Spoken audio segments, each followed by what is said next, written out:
Welcome to the Galilee journey.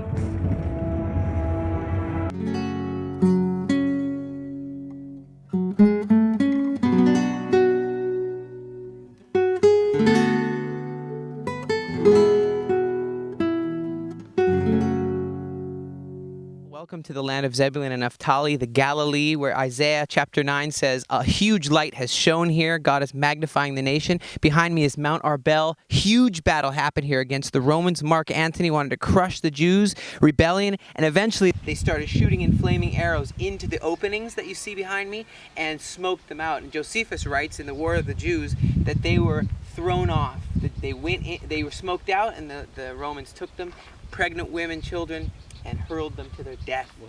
But guess what? Now it's in the hands of Israel. Right below me is the city of Magdala, the ancient city where Mary of Magdala was from. This is on the crossroads of the ancient world. The Via Maris is the old Roman road that would take us all the way to Damascus. This is one of the most phenomenal discoveries of modern time. This is a first century synagogue. They found coins. I actually have a coin like this in my house somewhere of ancient Israel. You find the oldest menorah, 7 lampstand menorah.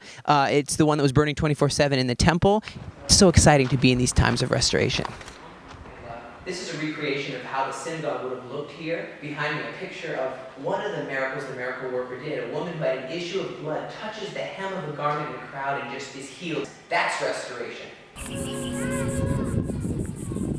Restoration story is not always a nice story. This place was swampland. I mean, they tried to drain it by planting all these eucalyptus trees, and the ground became even poisonous. Crops that they tried from Europe weren't working. It took them forever to discover there are 7 species which do work very, very well in Israel. You know, the dates, and you got the barley, you got the wheat, you got pomegranates and all these things. So the thing is they began to pioneer this land, and this awesome dude you got alone, he says, I believe in the driving spirit of the force of man. He wasn't a believer in God, but he knew that this is God's will to pioneer this land. A second ago, we just were holding a great book called The Jewish Wars by Josephus Flavius, and it says there that here, you can see some of the coins that we found which depict these battles that Josephus talks about, where it says that the sea ran red with blood and it seemed to be full of corpses. No one was spared. And you see the Roman here standing on the bow of a boat right over there, conquering the Jewish people, but we still survived.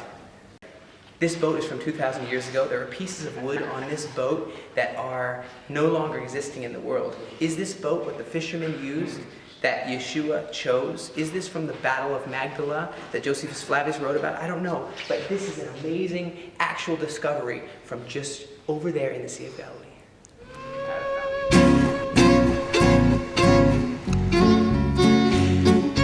We're right now standing in Tabcha, as the Muslims call it, which means the 7 Springs. But you know what happened? Religious extremism right here. This place was burned by some religious extremism. Of course, Israel was founded in respect of all faiths. But, you know, we have to contend for peace here.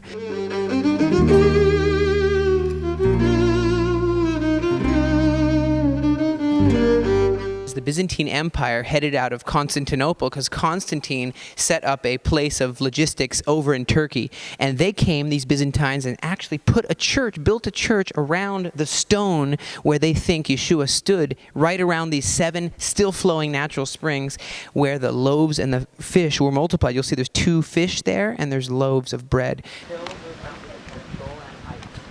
Behind me is the Golan Heights. That's where Peter had this revelation, right over where they worship this false god called Pan. He's got the Pan flute, he's got half goat, half person, and that was called the gates of hell. There was a crevice they would kill people into. They'd throw them in there. And there he said, the miracle worker's like, hey disciples, who do you say that I am? And they said, well, some Jeremiah, some Elijah. And he said, who do you say that I am?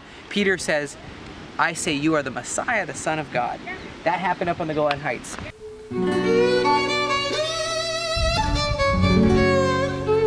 Look at that heart. You know why that's there? Because I love this place. Probably my favorite place in the Galilee. People say this could have been the very shore that Jesus chose his disciples who followed him right over here. And you know, in John chapter 21, he was cooking a fish and he's like, hey, you remember how I told you you'll be fishers of men? You know what I like to think of when I think of this story? I think of Jeremiah chapter 16, verse 16, where he says, I will send forth many fishers, and they will fish the Jewish people and bring them back to the promised land, here to Israel. And this net that caught 153 great fishes, you know, this net is working. It's a network of people from all over the country working together for Aliyah.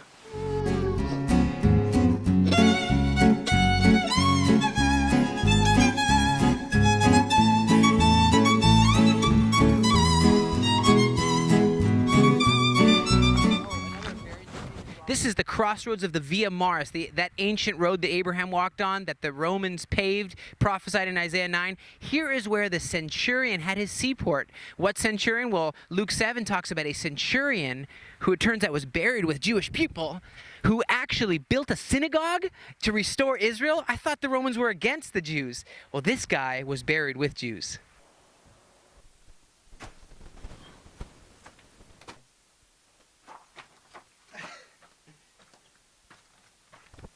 Here in the Galilee, underground, Indiana Jones style, absolutely, we're in this centurion's tomb. Who is this man who had hundreds of soldiers, who built the synagogue, who had a seaport? How come his tomb has been preserved exactly as it was 2,000 years ago? I don't know, but he's special. Some scholars think that the tombs here are wealthy Roman tombs, and the ones over there are actually Jewish people's tombs, buried with Jewish people. That's loving Israel.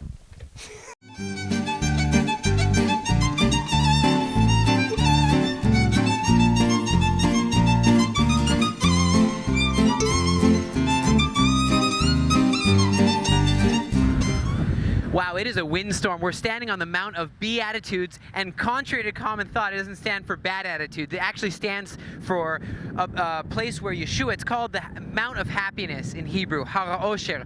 This is the place where Yeshua came and did a revolutionary sermon. The building you just saw was actually built by Mussolini, friend of Hitler, to commemorate this place. Now, what is so special, we're standing in the middle of a windstorm, is because imagine every plant down there is a family. Thousands of people came and followed Yeshua, the miracle worker. He was giving out medical aid, and here he said, look deeper than the outside. Look into the heart of the issue, the heart of the matter. This land will be in peace, but it will come when we lead by example. A Aliyah Return Center, which will do two things. One, help the Jewish people to get absorbed, integrated, attached, and acclimated to their promised land. But it's also going to teach and help the church to know that they have a part in this adventure, in this story. They can help, and God ordained them and raised his standard up to them, as it says in Isaiah chapter 49, verse 22. They're the ones who are supposed to carry the Jewish people home. Aliyah Return Center, Jordan River. Behind me is a place where we are at this time housing people who are about to go in the army, these young people.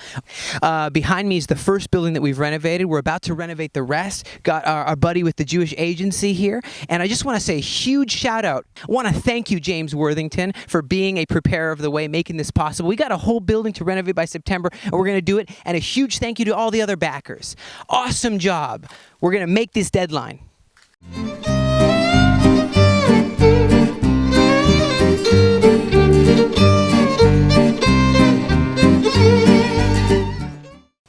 Come and dream a dream with me. This is literally the place that we think to put the volunteers first. We have air conditioning, we have electricity, we have lights, but we need to get furniture in here. We need to get beds in here. We'll need to get dishes. You see, we've got a kitchen here. We've got a place to put couples over in there. But we have very short time because we need to get these volunteers working on the new building for the lone soldiers as soon as possible. But I just want to thank you all for beginning. We're at 3% and we're excited to see the growth. We've got a whole building to get done by September, and we will do it.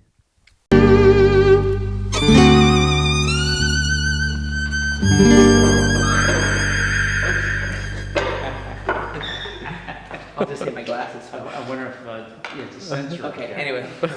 Anyway. They're going to come in? Yeah, anyway, ready?